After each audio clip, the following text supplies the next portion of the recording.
Hi అండి, నా పేరు వేలుపూరి చిన్నబ్బాయి. ఇటీవల జరిగిన పోలీస్ ఎగ్జామినేషన్లో నాకు 143 మార్కులు వచ్చినాయండి. ఇన్ని మార్కులు రావడానికి ప్రధాన కారణమైన హర్షిత్ ఇన్స్టిట్యూషన్కి నేను థ్యాంక్స్ చెప్పుకుంటున్నాను. అదేవిధంగా ఇటీవల ఏ కాంపిటేటివ్ ఎగ్జామ్ తీసుకున్న అథమెటిక్ రీజనింగ్ చాలా ఇంపార్టెంట్ అండి. ఈ ఇన్స్టిట్యూషన్లో లోకేష్ సార్ చెప్పే షార్ట్ కట్స్ నాకు ఎంతో యూజ్ అయినాయి. లోకేష్ సార్కి కూడా నేను చాలా థ్యాంక్స్ చెప్పుకుంటున్నాను. అలాగనే ఇన్స్టిట్యూషన్లో చెప్పే ఎవ్రీ ఫ్యాకల్టీ కూడా బాగా చదువుతారండి. వాళ్ళ కృషి వల్ల, నేను కొద్దిగా కష్టపడడం వల్ల నేను ఈ సక్సెస్ అయ్యాను.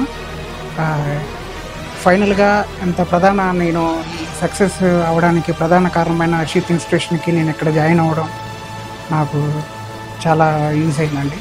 వాళ్ళు చెప్పిన నోట్సే నేను రివిజన్ చేసుకున్నాను, అదే చదువుకున్నాను. ఇంకా వేరే స్టాండర్డ్ మెటీరియల్స్ కూడా ఏం పట్టుకోలేదు. వాళ్ళు ఇచ్చిన నోట్స్నే చదువుకున్నాను, వాళ్ళు ఇచ్చిన క్వశ్చన్సే ప్రిపేర్ అయ్యాను. అథమెటిక్ కానీ, రీజనింగ్ కానీ, హిస్టరీ కానీ, పాలిటీ కానీ, ఎకానమీ కానీ, వాట్ ఎవర్ సబ్జెక్ట్ వాళ్ళు ఇచ్చింది చదువుకున్నాను. ఫైనల్గా నాకు 143 స్కోర్ వచ్చినాయండి. ఇన్ని స్కోర్ రావడానికి కారణమైన హర్షిత్ ఇన్స్టిట్యూషన్కి నేను మరొకసారి థ్యాంక్స్ చెప్పుకుంటాను. Thank you so much.